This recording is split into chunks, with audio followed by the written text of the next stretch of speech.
अब तक आपने पढ़ा कि मिस्टर वर्मा और कंचन को अभी तक सुमित के बारे में कुछ पता नहीं चला है। कल सुबह का इंतजार कर रहे हैं, कल क्या होगा? अब आगे। कंचन को रात भर नींद नहीं आई। वह सुबह का इंतजार कर रही थी। सुबह जल्दी उठकर वह तैयार हो गई और मिस्टर वर्मा के आने का इंतजार करने लगी।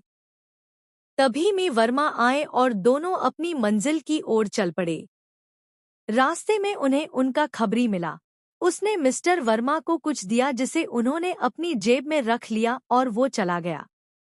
मिस्टर वर्मा कंचन को उस घर में ले गए जहां सुमित रहता था।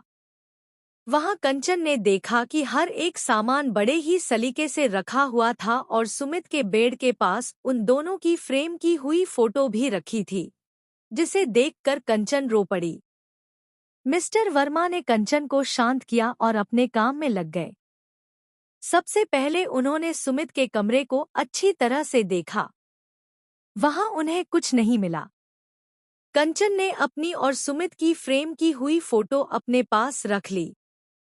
जैसे ही वे लोग वापस जाने के लिए मुड़े कि अचानक कमरे में कुछ आकर गिरा। मिस्टर वर्मा ने देखा कि एक कागज का टुकड़ा पत्थर पर लपेटकर फेंका गया है। उन्होंने उस कागज को उठाया तो उसमें लिखा था, यहाँ से चले जाओ नहीं तो तुम भी वही पहुंचा दिए जाओगे जहां सुमित को पहुंचाया है। जैसे ही मिस्टर वर्मा ने कमरे के बाहर झांक कर देखा तो उन्हें एक लड़की भागती हुई दिखाई दी। जब उन्होंने उस कागज की लिखावट को देखा तो उन्होंने कंचन से वह कागज मांगा जिसमें रूबी ने सुमित का पता लिख कर दिया था। थोड़ी देर बाद कंचन और मिस्टर वर्मा वापस होटल आ गए। मिस्टर वर्मा ने कंचन को बताया कि सुमित के गायब होने में रूबी का हाथ है। जब कंचन ने पूछा कि आप यह कैसे कह सकते हैं कि यह काम उसी का है, तो मिस्टर वर्मा ने कंचन को वह कागज का टुकड़ा दिखाया और कहा कि आप खुद ही दोनों लिखावट को मिलाकर देख लीजिए। कंचन ने देखा तो सचमुच दोनों की लिखावट एक थी। अब कंचन को कुछ कुछ समझ आने लगा था कि रूबी ही वो जरिया है जो उसे सुमित तक पहुंचा सकती है। मिस्टर वर्मा ने अपना लैपटॉप खोला और अपनी जेब से कुछ निकाला। कंचन ने पूछा, ये क्या है मिस्टर वर्मा, आपने मुझे बताया नहीं? तो उन्होंने कहा कि यह एक माइक्रोचिप है जो मुझे मेरे खबरी अजय ने दी थी। उस दिन आपको होटल छोड़ने के बाद मैं और मेरा खबरी अजय सुमित के घर गए थे और मैंने उसके घर की अच्छी तरह छानबीन कर ली थी। घर में तो मुझे कुछ नहीं मिला, लेकिन अजय को घर के बाहर यह माइक्रोचिप मिली और उसने यह चिप अपने पास रख ली थी, जो वह कल देना भूल गया था, इसलिए मैंने उसे आज सुबह बुलाया था। देखते हैं इसमें क्या है। जब उन्होंने चिप लगाई तो उसमें एक वीडियो था जो कि खुद सुमित ने रिकॉर्ड किया था। कंचन रोने लगी। वीडियो चालू होता है।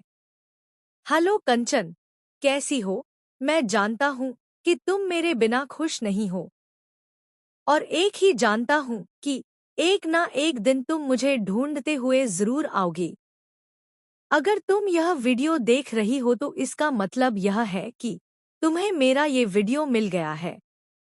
कंचन, मैं अपने जॉब से बहुत खुश था और जब मुझे यहाँ आने का ऑफर मिला तो मैं मना नहीं कर सका, क्योंकि मुझे प्रमोशन के साथ एक अच्छा खासा सैलरी पैकेज, साथ में बढ़िया फ्लैट और विदेश की ट्रिप ऑफर हुई थी। मैंने सोचा कि कुछ दिनों में जब सब कुछ सेट हो जाएगा तो मैं तुम्हें सरप्राइज दूंगा और तुम्हें यहाँ अपने पास रखूंगा। हमेशा हम दोनों साथ रहेंगे। लेकिन किस्मत को कुछ और ही मंजूर था। यहाँ मेरी मुलाकात रूबी से हुई, जो मेरी असिस्टेंट बनकर आई थी। कुछ दिनों तक तो सब कुछ ठीक ठाक चलता रहा। थोड़े समय के बाद मुझे महसूस हुआ कि रूबी मेरे करीब आना चाह रही है। वह मुझे कई तरीकों से रिझाने की कोशिश करती थी। एक दिन मैंने उसे कहा कि वह अपनी हद में रहे। मैं एक शादीशुदा आदमी हूँ और अपनी पत्नी से बहुत प्यार करता हूँ। लेकिन उसके सर पर तो जैसे कोई भूत सवार था। वह मुझे किसी भी हालत में पा लेना चाहती थी। एक दिन उसने मुझे कॉफी में नशे की दवा मिलाकर पिला दी। मैं अपने होशो हवास खो बैठा था। उसके बाद मुझे नहीं मालूम कि मेरे साथ क्या हुआ। कुछ दिनों के बाद उसने मुझे एक वीडियो दिखाया जिसमें उसके साथ मेरे कुछ अंतरंग दृश्य थे। मुझे विश्वास नहीं हुआ कि मैं हूँ, लेकिन जैसा वीडियो में था उसे देखकर इनकार भी नहीं किया जा सकता था कि यह मैं नहीं हूँ। उसने मुझे धमकी दी कि अगर मैं उसकी बात नहीं मानूंगा तो वह यह वीडियो सबको दिखा देगी और तुम्हें जान से मारने की धमकी भी दी। उस दिन के बाद से वह मुझे रोज ब्लैकमेल करने लगी और जबरदस्ती मेरे साथ संबंध बनाने लगी।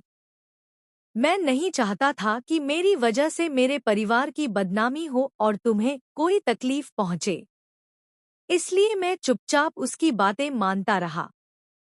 उसने जैसा कहा मैंने वैसा किया और तुमसे झूठ बोलने के लिए भी उसने ही मुझे कहा था। यहाँ कुछ भी गड़बड़ नहीं चल रहा था। कंचन, हो सके तो मुझे माफ कर दो। मैं तुम्हारे साथ वफादारी नहीं निभा पाया और अब मैं इस काबिल भी नहीं रहा कि मैं तुम्हें अपना चेहरा दिखा सकूं, इसलिए मैं हमेशा हमेशा के लिए तुमसे दूर जा रहा हूं। मैं तुमसे बहुत प्यार करता हूं और हमेशा करता रहूंगा। अलविदा my love. I love you Kanchan and I am sorry. और सुमित रोने लगा। वीडियो खत्म हो गया, लेकिन कंचन को बहुत गहरी चोट लगी। उसे अब भी विश्वास नहीं हो रहा था कि सुमित ने जो कहा वह सच है।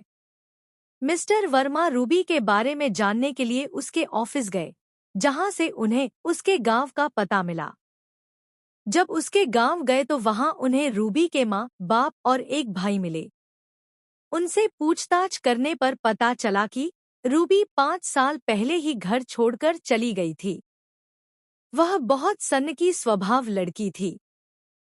वह अपना दिल बहलाने के लिए नए नए लोगों को फंसाती थी और उनके अश्लील वीडियो बनाकर उन्हें ब्लैकमेल करती थी।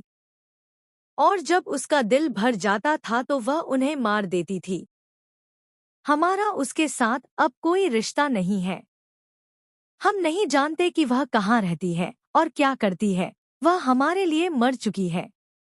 कंचन और मिस्टर वर्मा वापस लौट आए। अगले दिन मिस्टर वर्मा के खबरी अजय ने फोन करके मिस्टर वर्मा को बताया कि रूबी का पता चल गया है। वह एक लॉज में रहती है और इस समय किसी सौरभ नाम के आदमी के साथ उसकी दोस्ती है। अगले दिन मिस्टर वर्मा और कंचन पुलिस के साथ सुबह सुबह उस लॉज में पहुंच जाते हैं जहां रूबी रहती थी। रिसेप्शन से रूबी के रूम नंबर का पता चलता है और वह मौके पर ही पकड़ी गई। कंचन रूबी के पास आई और उसे एक जोरदार थप्पड़ मारते हुए बोली, कहाँ है मेरा सुमित? तुमने उसके साथ क्या किया बताओ मुझे। तब रूबी ने बताया कि मैं सुमित से सचमुच में प्यार करने लगी थी, लेकिन उसने मुझे अपनाने से मना कर दिया, इसलिए मुझे मजबूर होकर उसके साथ जबरदस्ती करनी पड़ी। लेकिन वह तुम्हारे प्यार में इतना पागल था कि मेरे ब्लैकमेल करने का भी उस पर कोई असर नहीं हुआ। वह मेरे साथ होते हुए भी सिर्फ तुम्हारा ही नाम लिया करता था, इसलिए मैंने उसको जान से मार डाला। और रूबी जोर जोर से हंसने लगी। अगले दिन सुमित के घरवाले भी वहां पहुंच चुके थे। पुलिस ने रूबी से सुमित के शव का पता लगाया और उसका विधिवत अंतिम संस्कार कराया गया। सभी लोग कंचन को लेकर वापस अपने घर आ गए। कंचन सुमित के जाने के बाद बहुत दुखी थी, क्योंकि अब वह बिल्कुल अकेली रह गई थी। लेकिन उसे जीना तो होगा, अपने लिए नहीं, अपने और सुमित के प्यार की निशानी उस आने वाले बच्चे के लिए जो उसके अंदर सांसें ले रहा था।